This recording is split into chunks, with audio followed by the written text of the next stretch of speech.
dana desa Makamulu itu sudah semakin baik.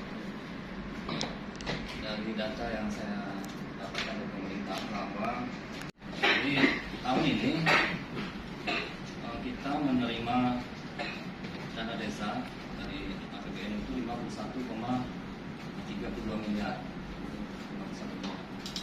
Kemudian ada pendampingan dari ADK, namanya ADK siapa? Alokasi dana kampung dari kabupaten 84,9 miliar. Nah, kalau kita lihat dari ADD ini, hampir satu desa di sana itu 1 miliar lebih, karena desa kita 50. Kemudian dari ADK kita bervariasi, ada yang terendah itu 1,5 miliar sampai 2,5 miliar. Jadi otomatis satu desa di sana mengelola dana kisarannya antara 2,5 miliar sampai 3,5 miliar satu desa.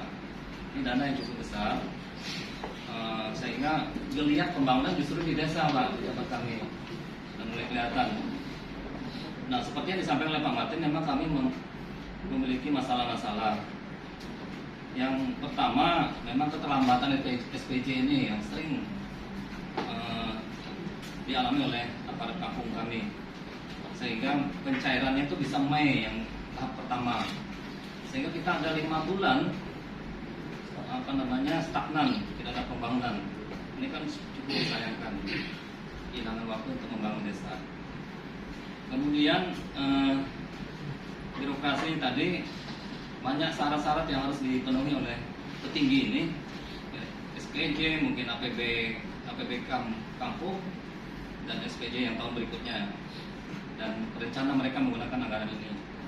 Nah, itu diverifikasi di kecamatan ke PMK kita di kabupaten, seperti itu prosesnya. Kemudian berikutnya juga tentang sumber daya manusia kami dan sistem keuangan desa yang Siskwede sekarang. Rata-rata ya namanya di desa, di kampung, di daerah terpencil seperti itu, kemampuan IT seperti komputer, operator desa terbatas sekali. Kemudian juga kami lihat juga peran pendamping ini cukup banyak, Pak. Pendamping dari kementerian kan ada yang tenaga ahli P3MD itu. Kemudian dari daerah juga ada pendamping dari kabupaten. Tetapi kami melihat peran pendamping untuk membantu petinggi ini malah nggak berfungsi, Pak. Petinggi kita bekerja sendiri. Berikutnya di sana juga ada BUMDes ya, BUMDes atau BUMKA. Nah, juga BUMKA ini juga saya melihat belum berjalan juga, dan belum ada yang sukses. Manajemen bisnisnya, pendaftaran badan usahanya belum ada yang sangat sukses.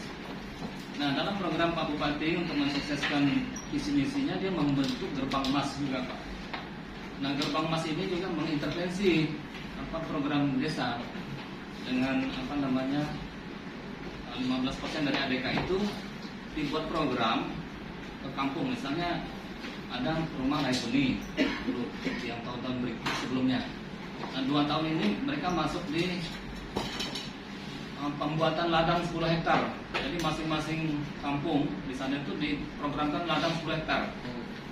Ini juga programnya saya pikir masih belum berhasil, karena dari 50 kampung itu yang melaksanakan ini hanya 35 kampung, dan 10 hektar ini yang ditetapkan ada kampung kecil yang mungkin tidak bisa memenuhi sampai 10 hektar ini.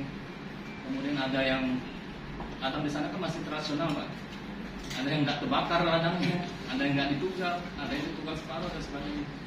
Sehingga dari target kita 10 hektar itu, kalau 50 kampung 500 hektar itu nggak tercapai.